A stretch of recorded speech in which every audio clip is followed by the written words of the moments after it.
बात करें कुछ केमिकल प्रॉपर्टी ऑफ कार्बन की। देखो सबसे बढ़िया बात, अगर कार्बन को पता लगाना है कोई भी चीज कार्बन से बनी है या नहीं बनी, तो उसके लिए बेस्ट चीज है कि हम उसको पकड़ के आग लगा दें। ठीक है, अगर हम उसको पकड़ के आग लगा देते हैं और उसके अंदर से कार्बन डाइऑक्साइड, कार्बन मोनोऑक्साइड जैसी कुछ गैसेस निकलती हैं, एमिट होती हैं, इसका मतलब क्या है, वो चीज कार्बन से बनी है। ठीक है, तो नॉर्मली मेरे पास एक प्योर कार्बन था, लेट्स से मेरे पास ग्रेफाइट था, लेट्स से मेरे पास कोई भी एक ऐसी चीज थी जैसे कोल है, टारकोल है, ऐसा प्योर सब्सटेंस जिसके अंदर खाली कार्बन के अलावा और कुछ नहीं था।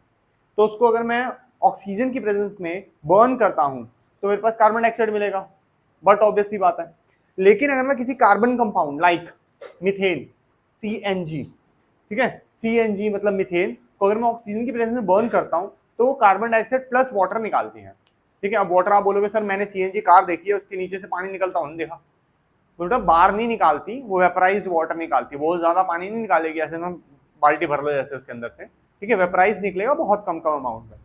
आगे अगर आप इसकी बात करें, इथेनॉल है ये। ठीक है, इथेनॉल, ये वो वाला इथेनॉल नहीं है जो कंज्यूमेबल होता है। ठीक है, ये कंसंट्रेटेड इथेनॉल है जिसके अंदर खाली 100% अल्कोहल ही अल्कोहल है, जिसको आप सैनिटाइजर बोल सकते हो। सैनिटाइजर में भी 90% 95% होता है, 5% उसमें ग्लिसरीन होती है, सो दैट आपके हैंड्स को जहां पे भी आप उसको अप्लाई कर रहे हो ज्यादा परेशानी ना करें। ठीक है, आप बोलोगे सर हम तो सैनिटाइज खाली हैंड ही करते हैं, ऐसा नहीं होता। व्हेनेवर हम लोग जाते हैं सिरिंज लगवाने के लिए तो इससे पहले एक ब्लू कलर की कॉटन अंकल लेके आते हैं। ठीक है, ठंडी ठंडी होती है और रब करते हैं, वो इथेनॉल है। ठीक है, हाई क्वालिटी, अच्छी क्वालिटी का है, और जिसकी वजह से आसपास की जितने भी बैक्टीरिया वायरसेस हैं उस इथेनॉल के कांटेक्ट में आते ही फटाफट मर जाए। उसके बाद वो इंजेक्ट करते हैं और उसके बाद बोलते हैं इसको ऊपर पकड़ ले कि अंदर फिर कोई और ना भी जा सके। ठीक है, तो वो तो चलो समझ आ गया।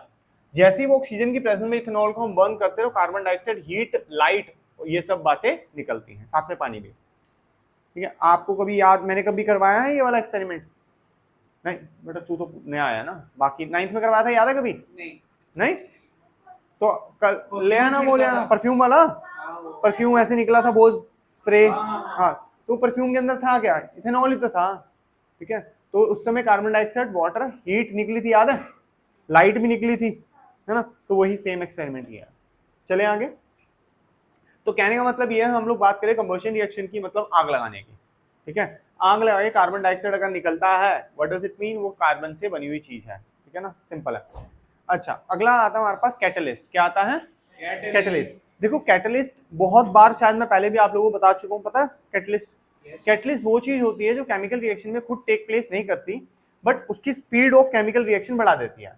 ठीक है, तो ये कैसे होता है, पहले इसको ढंग से समझते हैं। Are substance that cause a reaction, जो रिएक्शन कॉज करता है, टू अकर और proceed at different rate without, different rate मतलब स्पीड बढ़ाना, रेट मतलब टाइम। ठीक है ना, without the reaction itself being affected, जबकि वो खुद रिएक्शन के अंदर कभी टेक प्लेस नहीं करता। आप लोगों ने अगर कभी 9th क्लास पढ़ी तो 9th क्लास में क्या कहते थे, the mass of reactant is equal to mass of product. जो चीज हमने रिएक्टेंट में ली है वही तो हमें प्रोडक्ट में मिलेगा, लेकिन कैटलिस्ट के साथ ऐसा नहीं है। कैटलिस्ट आप ध्यान से देखो, एक रिएक्शन लिखा है मैंने कैटलिस्ट के साथ, यहाँ पे निकल इज अ कैटलिस्ट, पैलेडियम भी एक होता है कैटलिस्ट। रिएक्शन के बेसिस के ऊपर हम लोग पता लगाते हैं कि कौन कैटलिस्ट हो सकता है।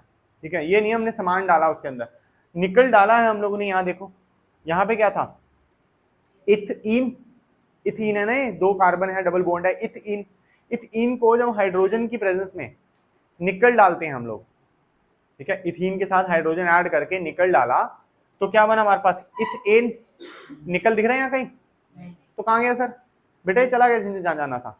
ये कभी केमिकल रिएक्शन के अंदर खुद आपको रिएक्टेंट साइड, प्रोडक्ट साइड में कभी नहीं दिखेगा।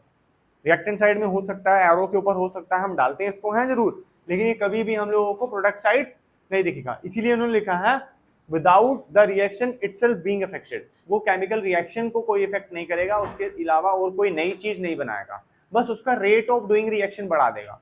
जो रिएक्शन 10 मिनट में होना था उसको 10 सेकंड्स में कर देगा। ठीक है, जो रिएक्शन बड़े धीरे धीरे होती है उनकी स्पीड को एनहांस करने के लिए we are using these kind of reactions. आओ समझते हैं हम लोग कर क्या रहे हैं। यहाँ पे है ये वेजिटेबल ऑयल और यह है वेजिटेबल घी। ठीक है, आप लोगों ने सुना होगा जब भी हम कोई बाहर की तली हुई चीज खाने जाते हैं, मम्मी कहती है अच्छी नहीं है, बिल्कुल ठीक बात है, अच्छी नहीं है, लेकिन उसी चीज को अगर हम घर पे बना ले और उसको खा ले तो क्या वो अच्छी है? कह सकते हैं 90% तो बेटर हो गई, चाहे वो कोई भी चीज हो, चाहे वो समोसे ही क्यों ना हो। ठीक है, इट्स ऑल अबाउट ऑयल गंदा हो जाता है, कि उसके अंदर मिट्टी डालते हैं वो लोग, उसके यस उसको ज्यादा रीयूज करते हैं, उसको ज्यादा फ्राई करते हैं, उसको बहुत समय के लिए यूज करते हैं, तो वो होता क्या है ध्यान से समझते हैं। हमारे पास यहाँ पे ये सैचुरेटेड ऑयल होते हैं, गलत बोल दिया, अनसैचुरेटेड हैं, ठीक है, डबल बॉन्ड है ना, अनसैचुरेटेड है। जो हमारे पास अनसैचुरेटेड कंपाउंड्स हैं, अनसैचुरेटेड कह सकते हैं वेजिटेबल ऑयल है, हम उसको बहुत देर तक, बहुत समय तक जब हम उसको हीट करते रहते हैं, ठीक है, तो वो कन्वर्ट हो जाता है सैचुरेटेड में, और सैचुरेटेड हमारे हार्ट के लिए अच्छा नहीं होता।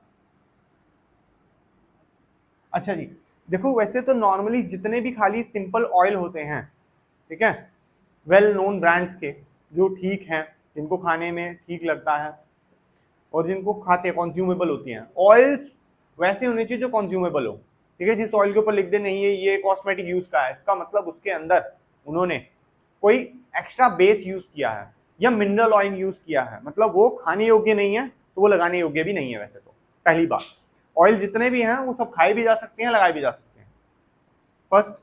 सेकेंड थिंग, अगर वो हमारी बॉडी के लिए अच्छा नहीं है, अगर बॉडी की स्किन के लिए अच्छा नहीं है, तो हमारी बॉडी के अंदर अच्छा हो सकता है, और अगर हम उसको खा नहीं सकते हमारे सिर पे भी वो नहीं लगेगा। इसका मतलब ये नहीं है जो चीज हम लगाते हैं उसको खाना जरूरी है। I am talking about oil, ठीक है ना। जितने भी ऑयल्स आप इंडिया के अंदर देखते हो उनको हम यूज कर सकते हैं बॉडी के ऊपर भी, और कंज्यूम भी कर सकते हैं, उसको दबा के खाते हैं। तूने नहीं सुना होगा, साउथ इंडिया में कोकोनट ऑयल ही लोग खाते हैं खाली, ठीक है, वहां पे चलता ही यही है। उनको नहीं पता है यहाँ पे मस्टर्ड ऑयल के बारे में, नहीं पता उनको घी जी। देख जिस रीजन में वो मिल रहा है उस रीजन के हिसाब से वही अच्छा है, बहुत सारे सब अच्छे हैं, ठीक है ना। इंडिया के अंदर जो भी हम लोग फ्लावर्स हैं, जो भी सीड्स हैं, वो सब इंडिया के हिसाब से हैं, इंडिया के रीजन के हिसाब से हैं। यहाँ पे जितने भी उग रहे हैं, जितने भी ग्रो करवा रहे हैं, जितने भी ऑयल निकल रहे हैं, वो हमारे बॉडी के हिसाब से बहुत बढ़िया, ठीक है ना। तेरे 100 से 200 किलोमीटर के रेडियस में जितने भी ऑयल्स निकलते हैं, ठीक है, जितनी भी चीजें उगती हैं जिससे ऑयल निकल रहा है, दे आर गुड। चाहे वो पीनट का ऑयल हो, ठीक है, चाहे ग्राउंड नट का हो, चाहे वो मस्टर्ड ऑयल हो, चाहे वो कोकोनट ऑयल हो, चाहे वो कोई भी ऑयल हो, ठीक है ना, they all are excellent. But the problem is, जब ये सब ऑयल हमारे पास थे तो हम लोगों की मार्केट के अंदर एक चीज आई, जैसे हम लोगों ने बोला रिफाइंड। रिफाइंड का क्या मतलब है सर? उसने उस ऑयल को थोड़ा रिफाइंड कर दिया, तो हमें तो जरूरत थी नहीं, उसने क्यों किया रिफाइंड? अच्छा, रिफाइंड करने के बाद उसने उसके ऊपर हार्ट का बनाया कि this is healthy for heart, तो पहले वाला हेल्दी नहीं था क्या? पहले वाला हेल्दी नहीं था क्या हार्ट के लिए? था, वो ज्यादा हेल्दी था एक्चुअली, ठीक है। इनकी मार्केटिंग पे इफेक्ट ना हो जाए इसलिए इन्होंने स्पेशल बनाया हार्ट उसके ऊपर, ठीक है। आप कोई भी रिफाइंड लेने जाओ उसके ऊपर हार्ट बनाओ, गुड फॉर हार्ट। नहीं, पहले वाला गंदा था क्या? आज तक हमारे बुजुर्ग वही वाला खाते हुए आ रहे हैं, किसी को हार्ट प्रॉब्लम नहीं हुई। तुमने जब से बेचना शुरू किया लोग हार्ट से मर रहे हैं, ठीक है। एक तो रीयूजेबल एक चीज है, और दूसरा उसको रिफाइन करना या उसको वेजिटेबल घी में चेंज करना। जैसे कहीं अफोर्डेबिलिटी के लिए हम लोग जब खाना बाहर से खाते हैं तो वो कुछ ना वेजिटेबल घी यूज करते हैं, विच समवट लुक लाइक देसी घी, विच समवट लुक लाइक देसी घी। लेकिन देसी घी के अंदर बात क्या है मजेदार, कि उसको हम बहुत ज्यादा हाई फ्लेम पे गर्म नहीं करते। देसी घी को कभी उबालते हुए देखा किसी को? एक बार बन गया बन गया, उसके बाद हम लोग ज्यादातर उसको चीजों को नीचे उतारने के बाद उसके ऊपर लगाते हैं। रोटी बन गई उसके बाद देसी घी लगाया, दाल बन गई उसके बाद उसके अंदर देसी घी डाला, चावल बन गए फिर उसके अंदर देसी घी डाला। लेकिन इसके एकदम ऑपोजिट, जब सरसों के तेल की बात आती है, सरसों के तेल को पहले उबाल के गर्म करते हैं, एग्जॉस्ट फैन ऑन करते हैं, चिमनी ऑन करते हैं, सारी गैस भर गई, उसको थोड़ा सा ठंडा होने देते हैं, फिर यूज करते हैं, पता है, वरना कच्चा कच्चापन आता है उसका। हर किसी का अपना अपना बात है। लेकिन अगर उसी ऑयल को मैं 15 से 20 बार यूज करूं, 15-20 बार मतलब आज मैंने उसके अंदर कोई चीज तल ली, कल भी, परसों भी, तरसों भी, 50-60 मतलब 15-20 बार यूज कर लिया, ठीक है, तो होगा क्या, वो ये केमिकल रिएक्शन टेक प्लेस करेगा और वो बन जाएगा saturated, which is not good for my heart, which is not good for my artery and veins, ठीक है, जो कि मेरी बॉडी के लिए, मेरे लिवर के लिए, मेरे हार्ट के लिए, मेरी बॉडी के लिए परफेक्टली बिल्कुल भी अच्छा नहीं है। That is actually a poison for me. क्यों अच्छा क्यों नहीं होता? अच्छा क्यों नहीं होता? देख प्रॉब्लम इसके साथ है क्या, पहले तेरे को समझना पड़ेगा कि हमारे पास फैट्स दो टाइप के होते हैं। एक वो फैट होता है जो बॉडी के अंदर फैट लेवल को बढ़ाता है, और एक ऐसा फैट होता है जो बॉडी के अंदर फैट लेवल को घटाता है, ठीक है। जितने भी डॉक्टर के पास जाओ कभी काजू खाने के लिए रिकमेंड नहीं करता, लेकिन हमें तो काजू पसंद आए, समझा। लेकिन वो कहता बादाम खा, ठीक है, पिस्ता भी चल खा ले कोई बात नहीं, वॉलनट्स दबा के खा, मना नहीं कर रहा। जब बात आती है काजू की मना कर देता है। बता भाई क्या दिक्कत है काजू में? फ्राइड वाले तो हो ही गए बकवास, वो तो फिर काजू रहे ही ना, वो तो फिर समझ ना बात को। हाँ ट्रांसफर, ठीक है, बिल्कुल ठीक बात है, क्योंकि वो सैचुरेटेड, उसके अंदर सैचुरेटेड फैट कंटेंट ज्यादा है, ठीक है, वो हमारे हार्ट के लिए फिर वंस अगेन अच्छा नहीं है। लेकिन अगर हम लोग आलमंड्स डेली रूटीन में खा रहे हैं, वॉलनट्स डेली रूटीन में खा रहे हैं, ठीक है, तो वो अल्टीमेटली बैलेंस कर देता है हमारे हार्ट हेल्थ को। तो फिर वो करेगा क्या हार्ट में जाके, तो करेगा क्या सैचुरेटेड अगर चला गया तो? अच्छा बताते हैं, देख सैचुरेटेड की प्रॉबिलिटी क्या है कि जैसे ही हमारी आर्टरी और वेन्स, अगर तुमने देखा हो कभी, तो बड़ी पतली पतली हैं, ठीक है, और अगर उनके बीच में बहुत ज्यादा एक्यूमुलेशन ऑफ फैट हो जाए, कोई चीज जम जाए, कोई गंदगी आ जाए, तो प्रेशर क्या हो जाएगा? समझ बात को, मैं फिर से समझाता हूँ। मेरे हाथ में एक कार धोने वाली पाइप है, मैंने उस पाइप को आधा दबा दिया, प्रेशर क्या हो जाएगा? अब तेज हो गया, पहले कम हो रहा था। ऐसे ही हार्ट के अंदर जब आर्टरी और वेन्स थी, उसके अंदर मैंने ब्लॉकेजेस बनवा ली, गंदगी खा खा के, वो अटक रखी है उसके अंदर, ठीक है, अटक रखी है, तो उसके अंदर से जो हार्ट में से जो पंपिंग होगी वो तो उसी रेट की है, पंपिंग कम नहीं हुई, लेकिन इस आर्टरी और वेन की जो जगह इतनी थी पहले, वो ब्लॉकेज करके इतनी हो गई, और जब इतनी होगी तो प्रेशर क्या होगा? तेज, तो उस इंसान को हाई ब्लड प्रेशर हो जाता है, बीपी ब्लड प्रेशर वो हाई हो जाता है, अभी बात समझ। और जब बीपी हाई होता है तो एक समय ऐसा आएगा जब ये दोनों के दोनों इतने ज्यादा पास आ जाएंगे, प्रेशर बहुत ही ज्यादा हाई हो जाएगा तब। हाँ ना, और जहां पर्टिकुलरली वो दिक्कत होती है तो वहां पे वो स्टंट वंट भी डालते हैं, ठीक है ना, तो आर्टरी और वेन जो है कोलैप हो गए समटाइम, पूरे के पूरे चिपक ही गए, हो गया उनका काम फिर तो, ठीक है। फिर जो ब्लड, जो हार्ट ने पंप करके इतनी जोर से ब्लड भेजा था, वो वापस आने वाले केस में होगा, और ये फिर थोड़ा डिफिकल्ट है। अब हम आर्टरी और वेन को इमीडिएटली ठीक तो नहीं कर सकते, लेकिन हम इंसान को शांत करवा सकते हैं कि इसका हार्ट रेट थोड़ा धीरे हो जाए। जैसे कि अगर अभी मैं पढ़ा रहा हूँ यहाँ पे, तो मेरा हार्ट रेट अगर देखा जाए तो अप्रोक्सीमेटली 107 है, ठीक है, जो खड़े होके बोलने के लिए, चीखने के लिए परफेक्ट है, कोई प्रॉब्लम नहीं। लेकिन इसी हार्ट के साथ जब मैं सो जाता हूँ, ठीक है, ये 55 पे चला जाता है, बॉडी काम नहीं कर रही, तो उसके लिए उतना ज्यादा एफर्ट करने की प्रॉब्लम ही नहीं है। जब इतना ज्यादा उसके ऊपर प्रेशर नहीं होगा, इतना ज्यादा उसको पंप नहीं करना, ठीक है, तो प्रेशर भी क्या हो जाएगा? थोड़ा थोड़ा डाउन हो जाएगा ना, बस कहानी खत्म। तो इसीलिए ब्लड प्रेशर को थोड़ा थोड़ा क्या किया जाता है, दवाई दिया जाता है, जिसकी वजह से उसका ब्लड थिन होता है, पतला होता है। अब ब्लड पतला होगा तो फटाफट निकल जाएगा इस रास्ते से, मोटा होगा तो अटक जाएगा, कहानी खराब, वहीं का वहीं खत्म, ठीक है।